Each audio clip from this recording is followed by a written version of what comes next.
বৃহস্পতিবার সাত সকালে পুরাতন মালদার নারায়ণপুর 12 নম্বর জাতীয় সড়কে এক মর্মান্তিক পথ দুর্ঘটনায় মৃত এক ব্যক্তির সহ আহত 3 জন।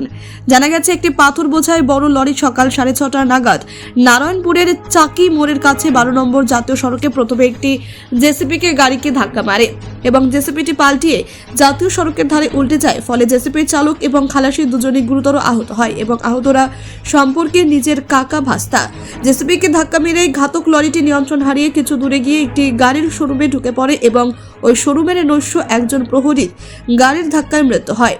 জানা গেছে মৃত নৈশ প্রহরীর নাম নুরুল শেখ, বয়স আনুমানিক 54 বছর, বাড়ি দুর্ঘটনাস্থলের পার্শ্ববর্তী এলাকা জলুঙ্গা গ্রামে। পাশাপাশি ঘাতক লরির চালকও আহত হয়েছে। জানা গেছে ঘাতক লরির চালকের বাড়ি মুর্শিদাবাদের ফারাক্কায়। ঘটনার খবর পেয়ে ঘটনাস্থলে ছুটে আসে এলাকাবাসীর মানুষ এবং মালদা থানার police.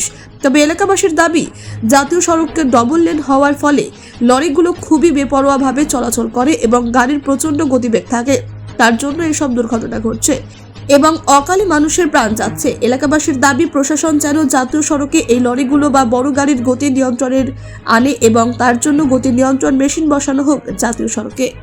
Bureau report, news capsule. কটা নাগাদ আর কি গ্রামেরই জেসিবি তো পাম্পে তেল ভরে যাচ্ছিলো কাজে আর কি, ওখানে প্রথম ফার্স্ট মেরে দেয় একটা 12 চাকা লরি। আচ্ছা, আসার পরে এখানে যে রয়্যাল গার্ডে নাইট গার্ড একজন থাকেন, তিনার ওপর দিয়ে তো পাশের বাউন্ডারিগুলো সব ভেঙে দিয়েছে। নাইট গার্ড যিনি ছিলেন তিনি তো ডেট হয়ে গেছেন আর কি, মারা গেছেন। কোথাকার আছেন উনি? সেটা জলঙ্গা বাড়ি। আচ্ছা, এখন বাকি জেসিবি ড্রাইভার খালাসির অবস্থাও খুব একটা ভালো জায়গায় নেই, সেই সিরিয়াস অবস্থায়।